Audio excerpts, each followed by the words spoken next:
So we got here today some Target exclusive items, more specifically an amazing Age of the Primes 4-pack that is packed with a whole bunch of incredible product. Catching up on these, we're going to talk about it today because Mark Maher from the Hasbro design team did some designer notes and comments on his Instagram, so I figured we'd give our opinion on this, what's going on with this product, why it's so great, as well as some of Mark's takes on everything and what's going on his side of things. So let's jump into it like we always do here on the Transformer Slag podcast and keeping you educated, entertained, and informed on our beautiful robot hobby. And so we have here the Target exclusive Buzzworthy Bumblebee 4-pack. This continues like a whole tradition that they've been doing for the past couple of years, Target, where they have these great 4-packs with deep cuts in them. Started in 2021 with that Worlds Collide set, and they've been doing a new pack every year or so with all these like really great stuff through Transformers history and lore. Originally, these sets were under the Buzzworthy Bumblebee branding, and they always had kind of an overarching theme, at least initially, like Worlds Collide or Creatures Collide or, Troop Builder multi-pack. And then when they dropped the Buzzworthy Bumblebee branding, Target just pretty much started calling them Versus packs from that point on, And this set continues that with a nice mix of great characters with no real overarching theme here, just a mix of characters. And we get a Deluxe Class G1 Ultra Magnus, a Deluxe Class G1 Bumper, a Deluxe Class G1 Horri-Bull, the Headmaster, and a Voyager Class Animated Nemesis Prime.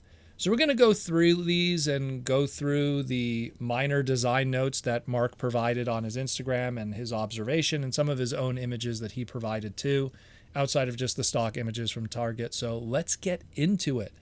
So first up, we have the Deluxe Class G1 Ultra Magnus. It's a straight up repaint of the Transformers Legacy United G1 Toy Optimus Prime, continuing that long tradition of white repaints of G1 Optimus Prime cabs. While Ultra Magnus, started all those madness years ago with the G1 1986 figure, it really was, I like to feel, Pat Lee and Dreamwave Comics that kind of like reminded Hasbro, like, oh, right, we could repaint Optimus Prime toys white and get tons of mileage and millions of dollars out of this. And that tradition went on for many, many years. Hundreds of products were made. I'm going to show a picture of White Mocha's collection just to like give an idea of that. And millions of dollars were made. And Mark Maher put some notes here as well as some new photos. Ultra Magnus was a redeco I knew we wanted to do right before we worked on all of this. Koku-san was the designer on this along with Mark. Working on this wicked cool Optimus Prime. He has two white blasters, Energon blue axe, and comes with a silver painted matrix with a crystal ball being a sweet translucent blue in the center. I also tinted the windows a smoky color that really gives it that old toy vibe. So that's really cool from Mark on that one there. And I dig it. Again, it's a white Optimus repaint. It could also be considered your hate plague protected Optimus. So very, very cool. I dig it. Again, I'm very curious how that matrix looks because it's probably going to be very awesome looking. And again, another white Optimus for your collection, if anything else. Next up, we have Deluxe Class G1 Horri-Bull, who is an insane partial and retool of the Transformers Titans Return Skull Smasher from 2016. That mold's almost 10 years at this point. They brought some new life into this mold and are making good use of it by partialing and using some of those joints that you could see that are pretty exposed there, along with a whole bunch of new tooling in different areas. Hasbro back in 2016 did a Titans Return version of this character, but it was just the head of Horri-Bull, and it was part of that Titan Master price point, that smaller price point. And they couldn't call him Horri-Bull because they didn't have the trademark at the time, so they called him Terrible. It was what it was.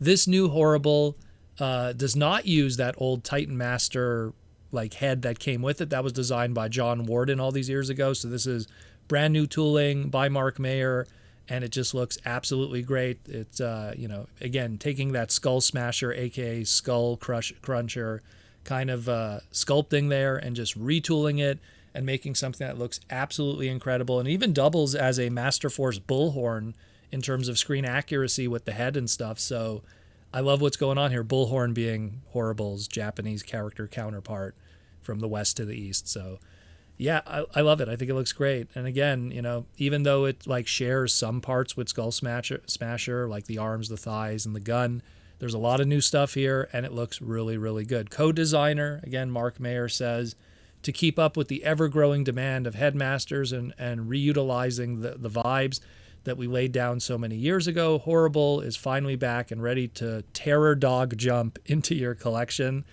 My main man, Tomo-san, helped me with making this character happen, and I'm amped to put him along with the rest of the crew.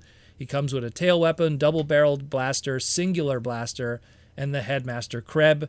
The colors just scream villainy and hot pink energon. So very, very cool. Love it. Looks really good. And again, what's great about this one is it finally completes our Decepticon Headmaster Juniors or your Destron Headmaster Juniors from Master Force.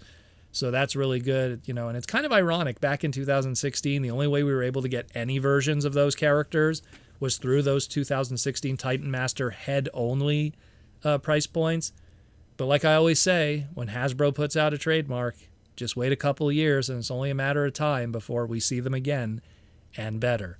So the foundation was put there back in 2016, and all these years later, all three of them are now finally updated for the rest of the world. So now it's time, Hasbro. Let's look at those Autobot Headmaster Juniors. Let's get me an updated Nightbeat, shall we? Next up, we got a big one here, especially in terms of Transformer finance now. Voyager class animated Nemesis Prime, a repaint and brand new head sculpt of the Legacy United Voyager class animated Optimus Prime. It's pretty much animated Optimus Prime, black repaint, but with a brand new battle mask face, which I'm very sure is going to find its way onto probably another animated Optimus Prime repaint, maybe a wing blade version, and maybe even a Toxitron at some point.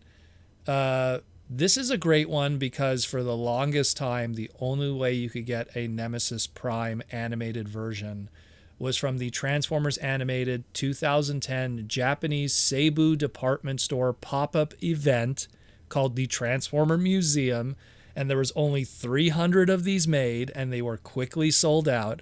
And now you're lucky to see one pop up on the secondary market for sale. And do you got $500 laying around? It's a very rare item, and it's the only way you could get a black animated Optimus Prime and Nemesis Prime. So that being said, this is a absolutely great update of this character, and honestly way better looking than the original animated Voyager. This is a must for anyone to get in their collection just from the financial standpoint. The colors really pop, and let's be real, any black repaint of an Optimus never looks bad. So Mark Maher comments on this one, animated Nemesis Prime, which I think everyone knows by now. If I get a chance to make an Optimus a black repaint with a Decepticon badge, I'm going to do it. And this is that. I made the battle mask a while back, and it works perfectly here. Glad to see this deep cut make it into the mix. I'm also ecstatic that I was able to find the deco tones that really punch you in the face. So yeah, and I agree with that. His the paint scheme is absolutely amazing on this one. It looks really good, and I think it's going to be the big value of this set in a lot of ways in the long run in a couple of years, especially considering the alternative of what else is out there of that character. So that's fantastic, and I'm very much convinced that Battle Mask is going to be used again for other stuff, so stay tuned with that one. The last one I want to save for a separate segment because there's so much lore, history, designing, and everything going on here with that of the Deluxe class bumper. So stay tuned tomorrow. We'll do that segment, and it's going to be a special one. But yes, so this 4-pack, it's going to be up for pre-order right now as you're hearing my voice. It's available still right now on Target's website for $89.99, which is a great price considering you got 3 Deluxes and a Voyager, which normally that would come to like $110. And these guys are very super deep cuts, and you get great value out of them. This is going to ship out October 5th, 2025, so I'm stoked. Already pre-ordered on my end, let me tell you. Let me know what you think about these guys and if you pre-ordered it. And again, stay tuned for that bumper Deluxe class segment, and we'll really explain everything that's going on with that one there. And thanks again for listening to the Transformer Slag podcast and keeping you educated, entertained, and informed on our delicious plastic hobby. And I'll talk to you in the near future.